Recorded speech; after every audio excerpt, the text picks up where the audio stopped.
The path starts with right view. Notice that's not right knowledge. It's right view. Knowledge comes later with the different noble attainments.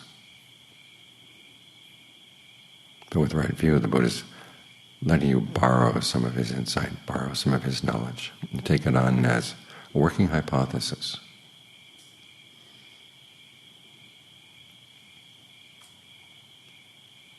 This is going to be a good path to follow. As the Buddha said, it's admirable in the beginning, admirable in the middle, admirable in the end. But the best is saved for last. In the beginning, you're taking a gamble. You don't know if the Buddha's right or wrong about things like rebirth or karma. But you do know that they're good things to believe, in the sense that they affirm your power to shape your life in a good way. Think about that reflection we have sometimes. Subject to aging, illness, death, separation from all that is dear and appealing to me. Those are the reflections that point out to you that you live in a dangerous world. Things that you depend on, the things that you love,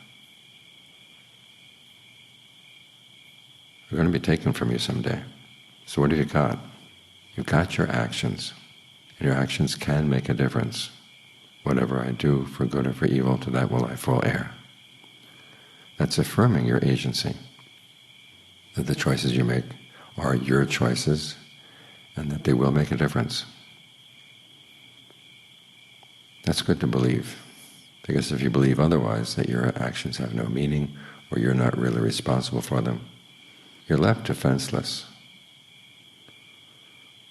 This machine of the world could just grind you down, and you'd have no recourse. You know, the Buddha is saying, based on his experience, yes, we can make a difference. And it's a good thing to believe. There's a discourse where he says it's like taking a bet. You're making a safe bet. If it turns out that your actions didn't give good results, no matter how good you made the actions, or it turned out there was no rebirth, at the very least you've lived an honorable life. That's something that can sustain you. And so here the Buddha is calling on your sense of honor, that you're willing to do good even without the reward. But then again he says it's not going to be without a reward. So you place some trust in him, because you're going to place your trust in people who teach otherwise. What kind of people are they? And where would their teachings lead you if you actually followed them? I had a strange conversation one time with an editor of a Buddhist magazine, talking about how you have to believe in the power of your actions. Otherwise you're left adrift. You don't know what to do. He says, yes, well, I guess suppose so if you act in line with your beliefs. And I wonder, well, what kind of beliefs do you have that you don't act in line with?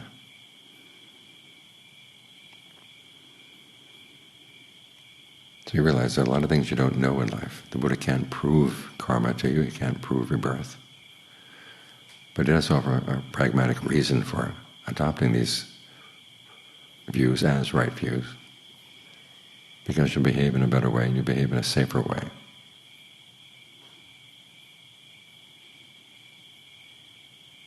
It's only when you get to the first noble attainment, stream entry, where the mind steps outside of space and time for a bit. And in the course of stepping outside of time, you realize that time has gone on, your experience of time has gone on for a long time, much more longer than this one lifetime. So even if you don't see the particulars of previous lifetimes, you know that this has been going on for many, many, many, what you say, years, aeons. There seems to be no end, no beginning to it. But at that point you begin to see there's also a possible end. because it is possible to taste the deathless and to know that it is totally free from the stress of ordinary experience.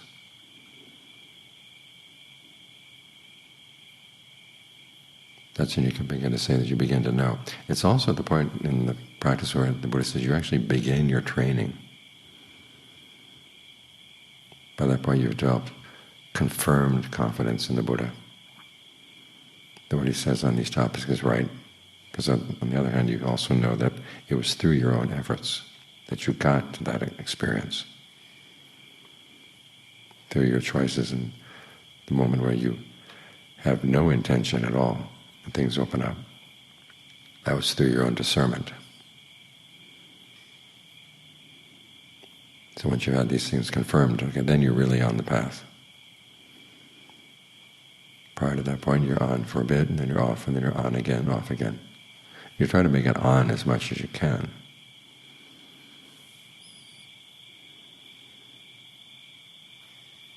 But the sense of confidence in the Buddha, the sense of confidence in the path that he taught, gets a lot stronger at that point.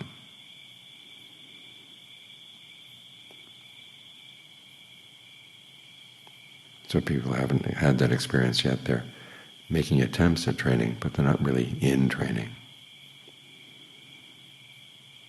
But still, to whatever extent you can practice, it's all to the good.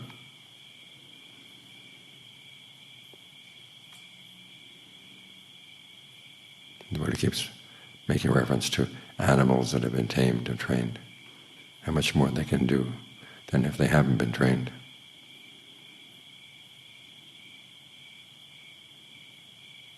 And your mind is like that. It just runs all over the place. It's got a lot of potentials, but it doesn't make most of those potentials. It's the training that makes the most of this power that the mind has of making choices. And the power of what the mind can do, the power of what the mind can know. You don't really know those things until you've submitted to the training.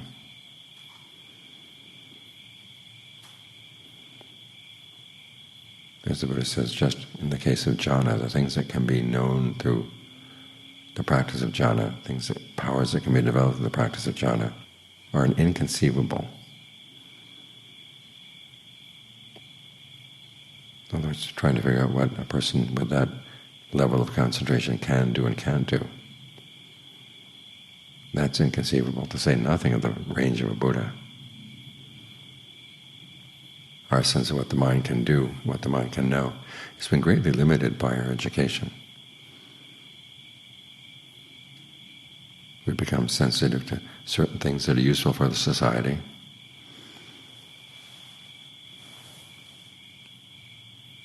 And as the society gets more and more capitalist, the education gets more and more capitalist.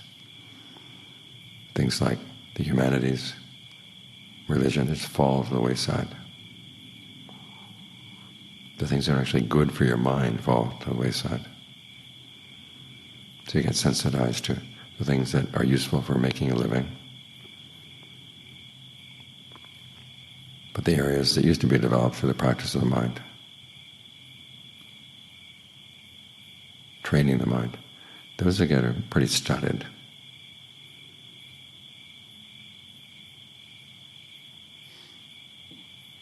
We have this pride in our Western education, but we have to realize it's very good in some areas and very limited in others.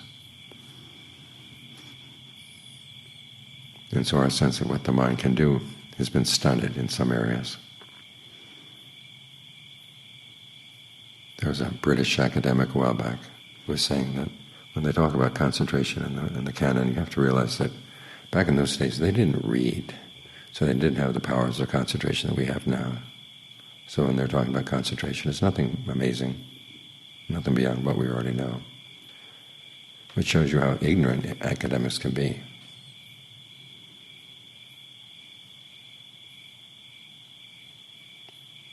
The power of the mind is largely untapped.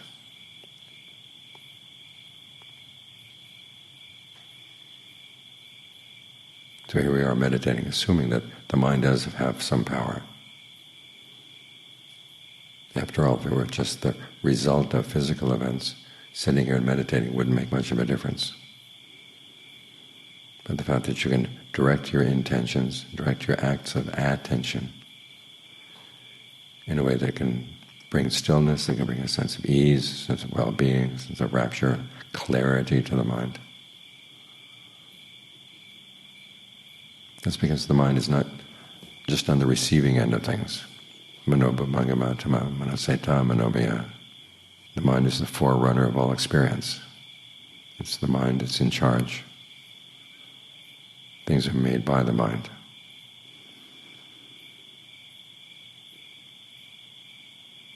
There's good reason that they put that verse at the beginning of the Dhammapada. It's the power of the mind that we're training here, the power of the mind that we're cultivating. And so it's good not to have any preconceived notions about how limited that might be. Each of us has our own karma in terms of what we can know, how far we can develop these possibilities. But you're not going to know the potential of the mind until you work at developing it, actualizing it. And this is what the practice of right concentration does. You seclude yourself from your ordinary sensual fantasies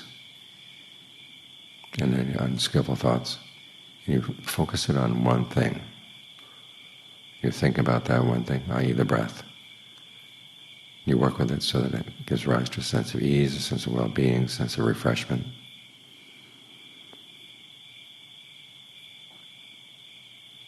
You energize the body, you energize the mind, and then you allow them to grow calm. And as you work with the calming of the mind, the calming of the breath, things begin to peel away, even things that right in your own mind that you never saw clearly become a lot clearer. Unfortunately, that's the aspect of meditation that's really important. We read about the other powers that can be developed. You can say, for the time being, well, at the moment I know nothing about those.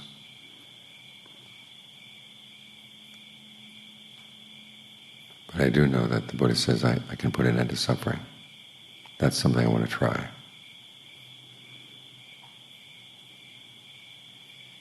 So it's all laid out. It all makes sense.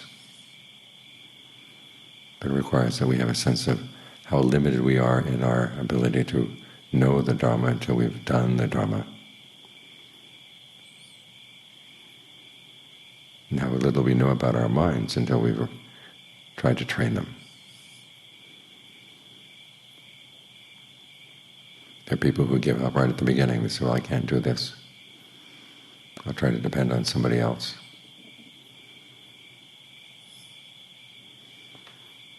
But as the Buddha said, you have to be your own mainstay. Nobody else can do this work for you. And if you don't do it now, when are you going to do it? So you commit yourself, because it's a good thing to commit yourself to. And then you learn from what you've done. It's not just a matter of doing what you're told. The Buddha does give you some examples, some ideas of what you can do with the breath. But they're more like riddles. So breathe in a way that makes you sensitive to rapture. Well, where are you going to sense the rapture? How are you going to breathe in a way that does that? That's something you have to learn by trial and error. Breathe in a way that makes you sensitive to pleasure. Same thing.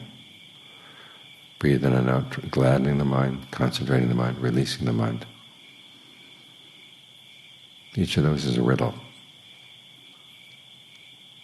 So you're not just forcing your mind into a mold, being obedient. You're learning how to develop your own powers of commitment and reflection. And the Buddha talks about that question that lies at the beginning of discernment. What, when I do it, will lead to my long-term harm and suffering? What, when I do it, will lead to my long-term welfare and happiness?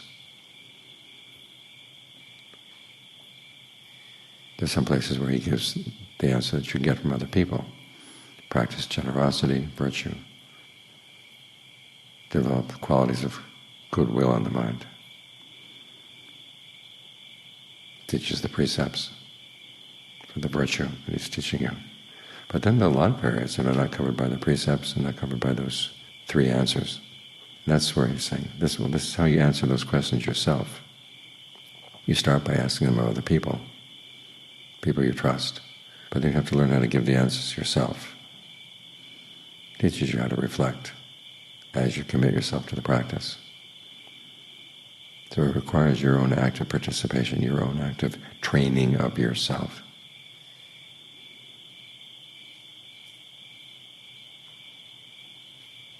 And that's inspiring. The Buddha puts a lot of trust in you, that this is something you can do, that you can master your unskillful thoughts. You can develop the good qualities he's talking about, and you can do it on your own initiative.